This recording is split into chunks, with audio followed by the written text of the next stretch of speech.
Welcome to Impactful. Today we will talk about AI, communication, and public affairs.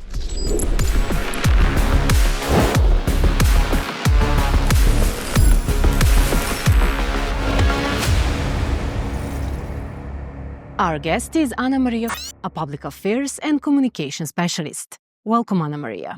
Thank you, Branislava. It's really a pleasure to participate in today's discussion, and so timely. It would be great to start by hearing how AI interconnected with your job and part of your career. Yes, so my career was primarily and is in public affairs, a field that is really at the point of transformation, like also many of our economic sectors in Europe and globally. It's really both the passion and the profession that I have for 20 years. And within this context, I am the director of public affairs of Considerati. In Latin means reputable. And this is a public affairs agency for innovators. I'm leading their public affairs office here in Brussels, Considerati Europe. And the main, let's say, goal and what we try to achieve for clients is to bridge building strategies and public affairs systems that connect to innovation and bring, let's say, a connection in a moment of digital transformation that happens across all sectors. So to do a type of public affairs that is really for innovators, we say, a public affairs that is going straight into the business relevance and that considers also the impact on society. So having a balance between these two. What should we know about AI, communication, and public affairs? What we should know is that Europe is a bit of a champion in terms of legislation, yes, and businesses will have to respond and provide a feedback in how they see the impact of this on the market at the economic level, because that's also a reality. Then the same with society, and the same also goes, I would say, for public affairs. What is for sure is that we need to manage time well. We need to keep the values that are really not to be negotiated and make the best of all this in a balanced way. So adjust as well to all the different fears and the different feedback that will be received now and in the next years until the balance is really right. But as far as legislation goes, there will have to be a roadmap, of course. And this is where public affairs comes in of Considerati. What role do you believe AI and technologies can play today in the field of communication and public affairs? Yes, so absolutely transformative. So those who will master tools and create efficiencies and will prove that they can be ahead and exist in this space will then define public affairs servicing, communication servicing, and also I think that's valid at the different sectoral level for businesses. So it's absolutely transformative. I don't have a fixed answer yet. So we need to have the skills, I think, but we should not forget that, yes, skilled people will have priority, within companies at all different sectors, but versus those who have not at all mastered these skills. So that's for sure one important thing to mention. But at the end, it's still the human approach, these skilled professionals with a set of values that will be the leaders and that will have a role. How can companies and organizations leverage AI?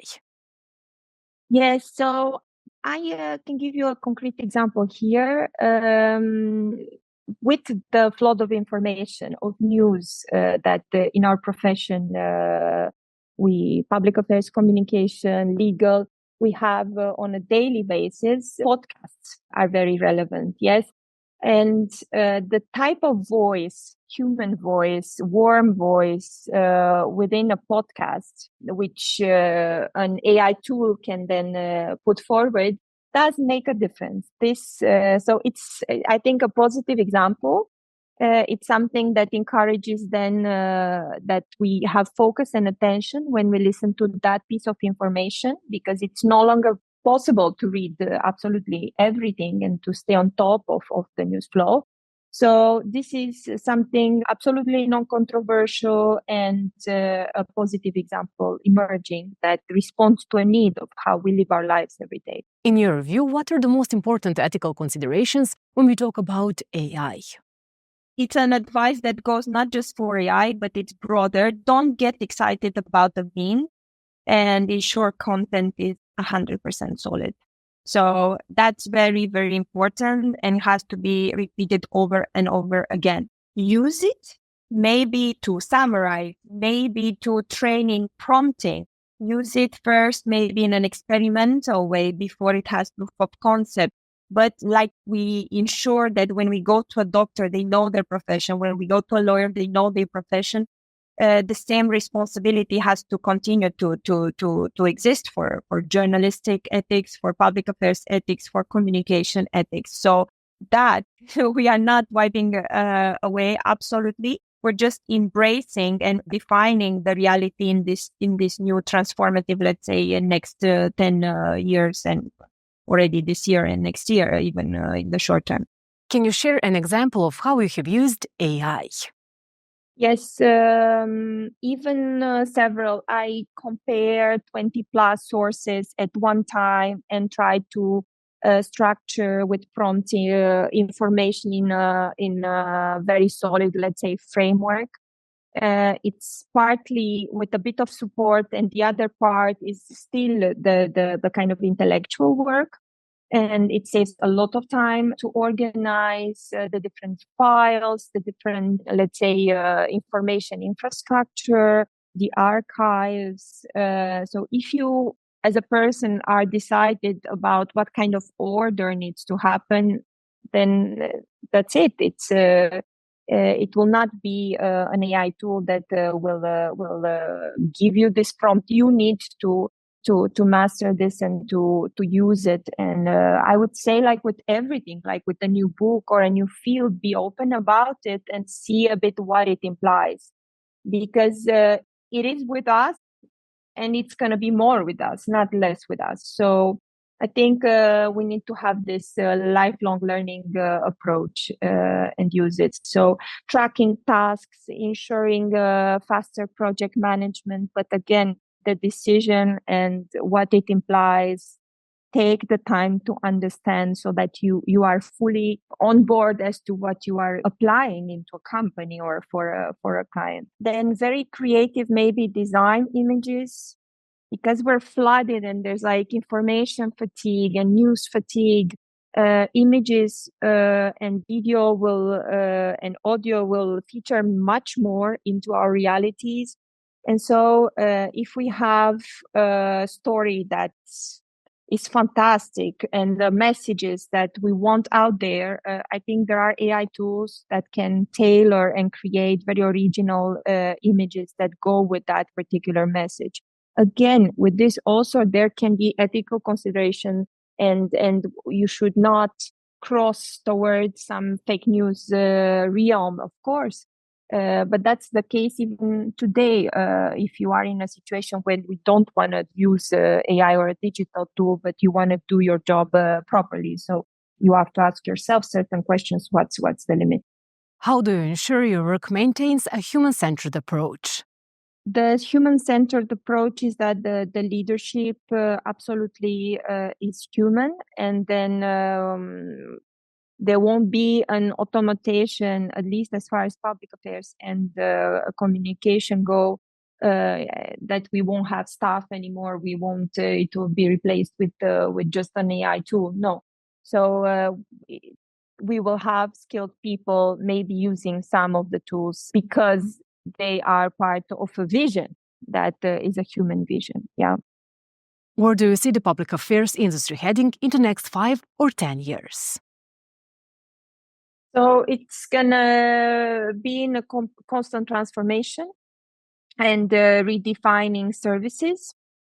And the firm, I think, is very solid in terms of its positioning because the story of its founding is absolutely within this realm of how you serve innovators, how the different sectors, whether they want or not, they're part of a digital world, are adapting, are navigating, are becoming and staying relevant, how they are still in tune with the societal needs. So the next 5-10 years, if I have to have a prediction, will be about those who adapt fast and understand in depth and go straight to use of tools in an experimental way with all the solid values behind, so that there's no hesitation to provide very effective and good services. So too much hesitation also, I don't think it would create winners out of the public affairs and communication companies. But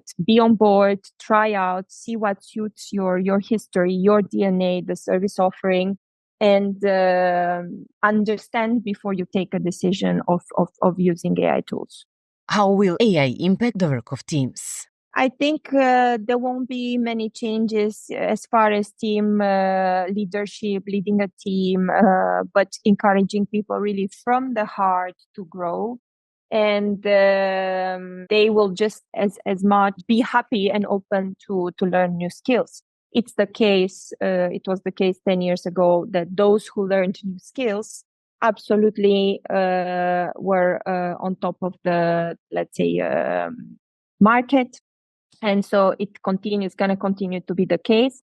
In terms of value, I think transparency, ethics, good professional practice, trust. Again, it's these are the core values within our organization. So, and that won't change. What advice would you give to young professionals interested in a career in the public affairs and communication?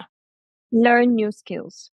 Learn new skills as fast as possible. Even if you have the best academic degree, the best PhD, and your professor has advised you to be cautious about digital or about AI, I would advise you to understand it as soon as possible because it's going to be with you. And especially for this generation who are now 18, 19, 20, it's not optional, I think. Do you have any message for the end of this interview? To keep, let's say, authenticity in everything we do. We are not revising our human nature or qualities. We have to work with this positive attitude in this very changing environment and get used to the pace of changes. That is just something normal. We don't have to be overwhelmed, and everything will be fine. So I really am optimistic. Thank you for your time. It was a pleasure talking with you. Thank you, Branislava. It was a pleasure. You watched another episode of Impactful. Thank you, and see you next week.